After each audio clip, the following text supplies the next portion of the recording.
Hello all, Dr. Francis Yu here, and in this video I want to talk about a nifty technique or tool, thought experiment I came up with the other day that I think would be very helpful in terms of for self-awareness and personal development, and I'll say wellness too.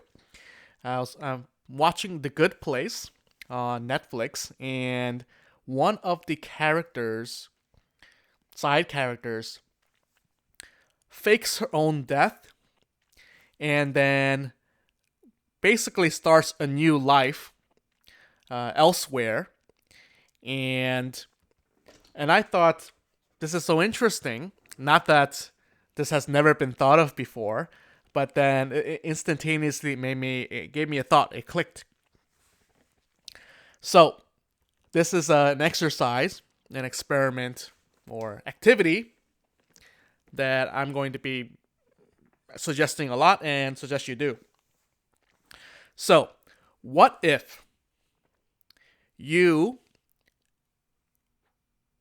intentionally or unintentionally faked your own death, and then you could start a new life and no one knows that you're really alive? You have a new name, you have a new whatever, and you can take whomever you want with you. I mean, let's limit it to, let's say you can take your immediate family, but otherwise everyone else will think that you're dead.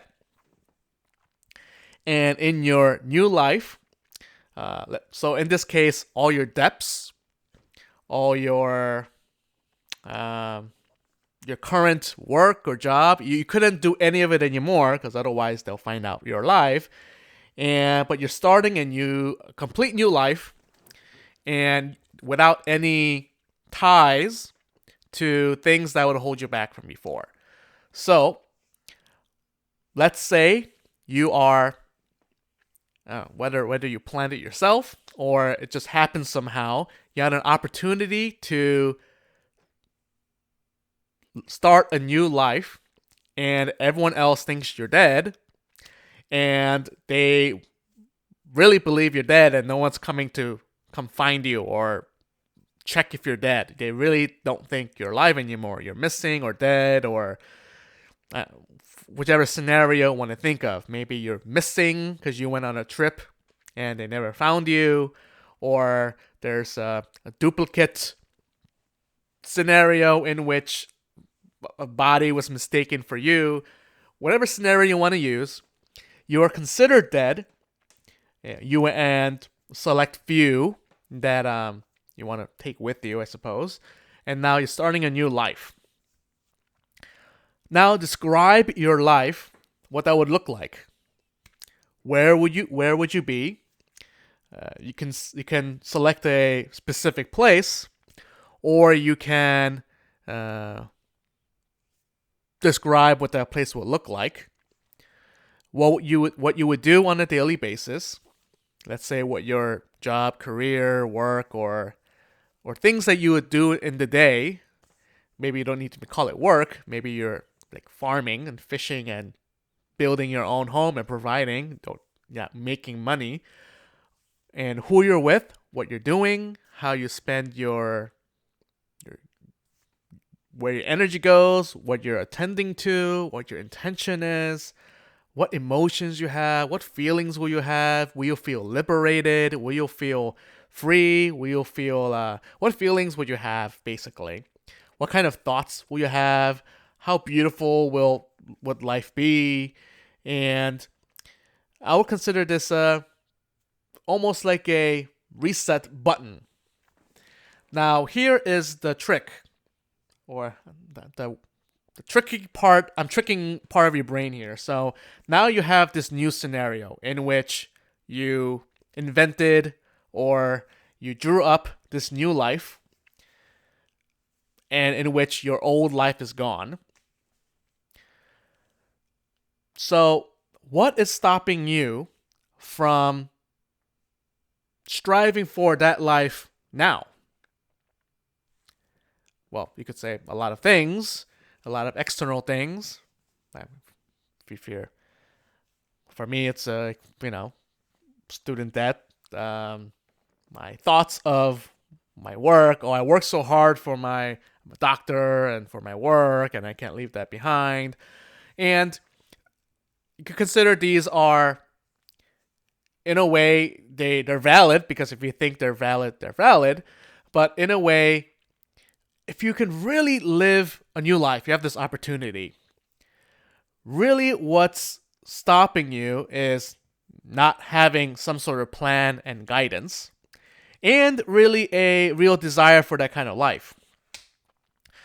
And really, it's what this idea of a definitive purpose and plan come in.